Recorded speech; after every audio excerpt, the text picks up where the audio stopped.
इस लेक्चर में हम बात करेंगे कि हम टारगा सीक्वेंस या फिर इमेज सीक्वेंस को किस तरीके से as a video file import करते हैं अपने सॉफ्टवेयर एडोबी प्रीमियर में।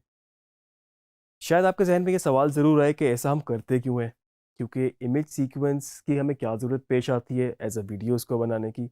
तो मैं आपको थोड़ा सा बताऊं कि अगर आपके पास कोई भी ऐसा सपोर्टिंग सॉफ्टवेयर है, बेशक वो फोटोशॉप है जहाँ से आपने किसी चीज़ को डिज़ाइन किया है और उसके बाद फिर आप उसको मे बी आफ्टर इफेक्ट में लेके गए हैं और आपने एक प्रॉपर एनिमेशन दी है, उस एनिमेशन में कुछ ऐसी चीज़ें भी इन्वॉल्व हैं जिसमें आपको बैकग्राउंड में ट्रांसपेरेंसी चाहिए, आपको अल्फ़ा लेयर चाहिए जिसको हम टेक्निकली अल्फ़ा बोलते हैं, कि आपके पास सिर्फ वो एलिमेंट, वो एनिमेशन, वो जो पार्ट था वो आपके पास वीडियो में वैसे ही आए और उसके बाद पीछे आपके पास बैकग्राउंड में ट्रांसपेरेंट ही लेयर हो और नीचे जो भी आप रखना चाहें उसको फिर रख लें। ये नॉर्मली यूज़ होता है नेम बैंड्स में, नेम सुपर्स में, जिसको हम एस्टन भी कहते हैं, या फिर आप इसको आम ज़बान में लोअर थर्ड भी कहते हैं, नीचे नाम लिखने के लिए। और इसमें प्रॉपर आपके पास एक एनिमेशन होती है और उस एनिमेशन के ऊपर फर्दर आप मज़ीद अपने प्रीमियर के अंदर काम कर सकते हैं। देखने में आपके पास ये इमेजेस का बहुत बड़ा एक सीक्वेंस होगा जो कि जिसकी प्रॉपर एक असेंडिंग ऑर्डर में नंबरिंग चल रही होगी। अगर बीच में से कोई भी नंबर, कोई फाइल गलती से स्किप होती है, फिर आप उस सीक्वेंस को इंपोर्ट नहीं कर सकते। इसको इंपोर्ट करने के लिए हमें उस सीक्वेंस का उसका ऑर्डर पूरा चाहिए और जब आप इसको एक्सपोर्ट करते हैं तो तब भी आपको उसी ऑर्डर को मेंटेन रखना होता है। आइए इसको प्रैक्टिकली करके देखते हैं। तो इस वक्त जो हम इंपोर्ट करेंगे वो बेसिकली पीएनजी सीक्वेंस है जो हम इसको यहाँ पर इंपोर्ट करेंगे। पीएनजी इमेजेस का ये पूरा एक सीक्वेंस है और उसको एज अ वीडियो फाइल हम यहाँ पर इंपोर्ट करेंगे। पीएनजी के अलावा आप टारगा भी यूज़ कर सकते थे। बहुत सारे शायद और भी ऐसे फॉर्मेट हो जिनको आप लेकर आ सकते हैं, इसमें एज अ सीक्वेंस इंपोर्ट कर सकते हैं, लेकिन इन दोनों का आपको फ़ायदा ये होता है कि आप इसमें ट्रांसपेरेंट तरीके से इसको एक्सपोर्ट कर सकते हैं। ट्रांसपेरेंट या फिर अल्फ़ा की ऑप्शन मौजूद होती है। तो इसमें होता क्या है कि जितनी एनिमेशन, जितना एलिमेंट, जितना आपने काम किया हुआ है वो इमेज वैसे ही है और उसके जो पीछे चीज़ है वो आपके पास अल्फ़ा या फिर ट्रांसपेरेंट तरीके से आती है। और यहाँ पर आपको टाइमलाइन पे जब आप उसको रखेंगे तो जो चीज़ें उसमें ब्लैंक थी आपके पास क्रिएट करते वक्त, यहाँ पर भी आपके पास ट्रांसपेरेंट या ब्लैंक आएंगी। आपको कुछ इसमें उसको की करने की ज़रूरत नहीं होगी। तो इसको इंपोर्ट करते हैं। मेरे पास यहाँ पर अपने सिस्टम में मेरे पास पीएनजी सीक्वेंस मौजूद है। आप देख सकते हैं कि इस तरह से ये फाइल हैं और ये सारी एक ही ऑर्डर में चल रही हैं, जिस तरह के 4 5 6 7 8 9 10।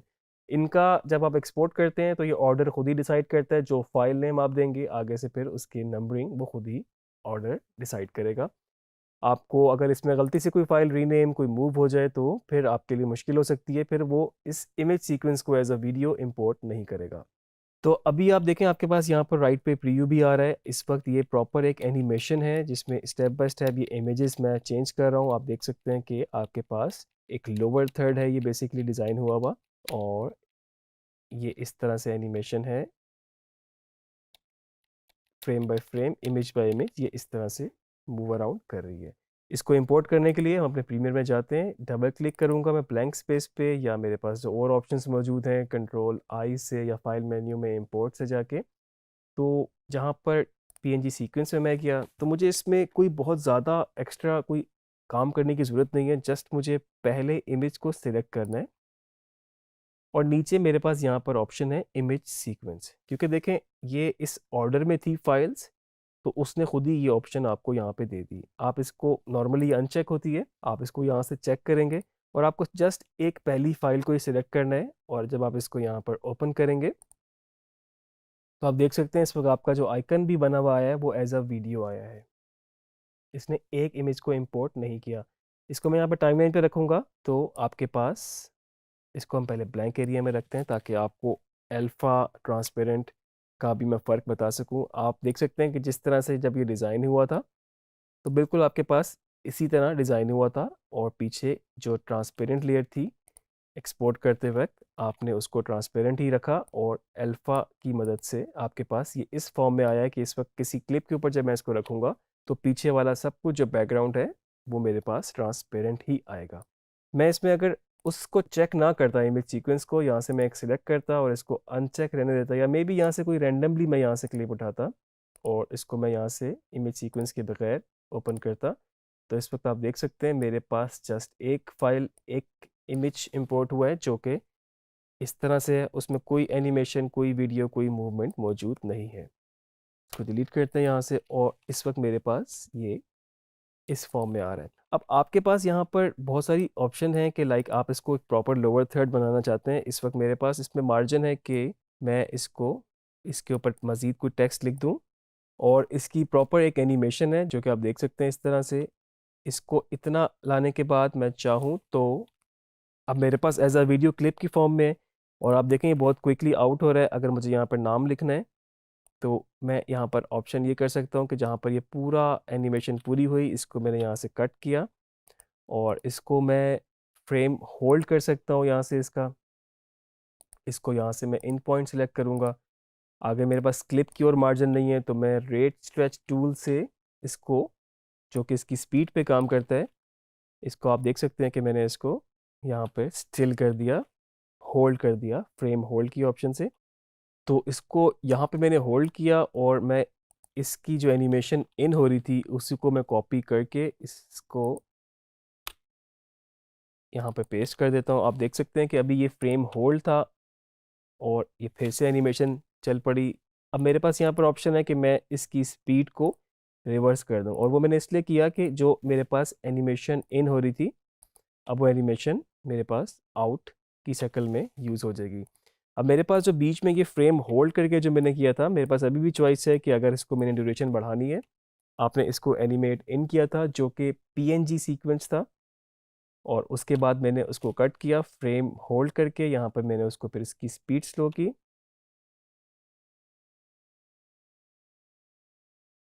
और यहाँ से मैंने इसी एनिमेशन ये जो इन हो रही थी कॉपी पेस्ट करके इसको रिवर्स कर दिया।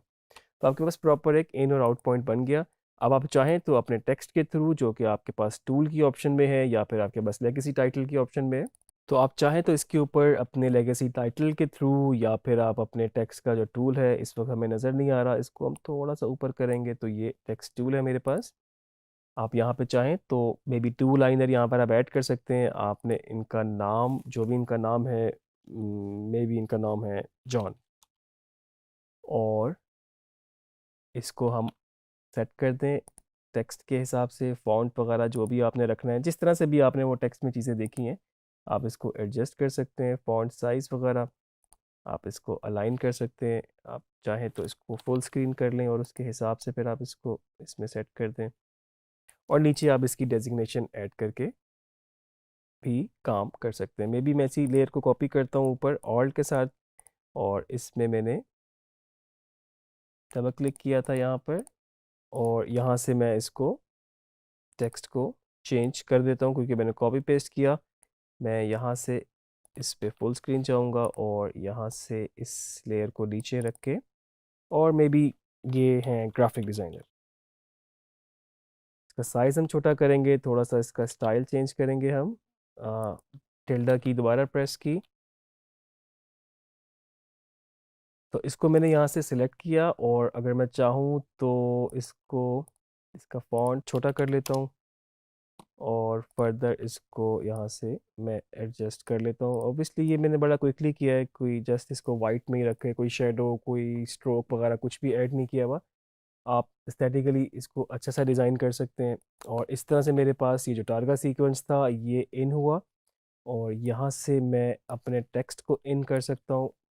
एज अ क्लिप लेयर मेरे पास है, मैं इसमें चाहूँ तो जस्ट इसको फेड इन कर लूँ, या मैं कोई और भी वाइप, ट्रांजिशन, पुश, स्लाइड कुछ भी इसमें लगा सकता हूँ, और जहाँ तक मुझे चाहिए उसको मैं रखूँगा। ट्रांजिशन मैंने इस पर कंट्रोल डी से डिफ़ॉल्ट ट्रांजिशन लगाई, और यहाँ से ये एनिमेशन आउट होनी शुरू हो रही है तो इसको मैं यहाँ तक फेड आउट कर लूँगा। तो इस पीएनजी सीक्वेंस का मेरे पास ये फ़ायदा हुआ कि मेरे पास ये जो एनिमेशन थी जो कि मैंने अपने किसी और सॉफ्टवेयर में भी आफ्टर इफेक्ट पे क्रिएट की थी, और वहाँ से इसको मैंने एज अ सीक्वेंस एक्सपोर्ट किया था, और फर्दर मैंने यहाँ पर इस पर मज़ीद भी काम कर लिया। इस तरह से ये इन हुई। आपके पास जो आपने प्रीमियर में एलिमेंट ऐड किए टेक्स्ट के वो ऐड किया, और बाद में ये इसी तरह से एनिमेट आउट हो गई। तो आपने देखा कि हमने इसको, जो हमारे पास पीएनजी सीक्वेंस था उसको हमने इसमें इंपोर्ट किया, एज अ वीडियो फाइल आया, एज अ ट्रांसपेरेंट फाइल आया, एज अ अल्फ़ा आप इसको कह सकते हैं, उस तरह से आया। और उसके बाद फर्दर हमने इसके ऊपर टेक्स्ट लिखा। आप इसको सिर्फ टेक्स्ट के लिए या फिर लोअर थर्ड्स के लिए ही यूज़ नहीं कर सकते, बल्कि बहुत सारी ऐसी चीज़ें हैं, कुछ ऐसे एलिमेंट्स हैं जो कि आपने ओवरलैप करने हो वीडियो के ऊपर और आपने किसी और सॉफ्टवेयर में उसको क्रिएट किया हो, तो आप उसको भी इसमें लेकर आ सकते हैं। इसकी प्रैक्टिस करें। अगर आपको फोटोशॉप आता है, आप उसमें भी उस तरीके से इसको डिज़ाइन कर सकते हैं। आफ्टर इफेक्ट में प्रॉपर आप इसको डिज़ाइन करके एक्सपोर्ट करके प्रीमियर के अंदर लेकर आ सकते हैं, जो कि आगे जाके हमारा मॉड्यूल है आफ्टर इफेक्ट्स के भी, उसके अंदर भी हम इसको थोड़ा सा एक्सप्लोर कर लेंगे कि किस तरीके से आप एक्सपोर्ट में जाके अल्फ़ा ऑप्शंस को ऑन करके फर्दर इसको ट्रांसपेरेंट कर सकते हैं। प्रैक्टिस करते रहें अपनी चीज़ों की। आगे मज़ीद लेक्चर्स में और नई चीज़ें सीखेंगे, नई चीज़ों पे बात करेंगे।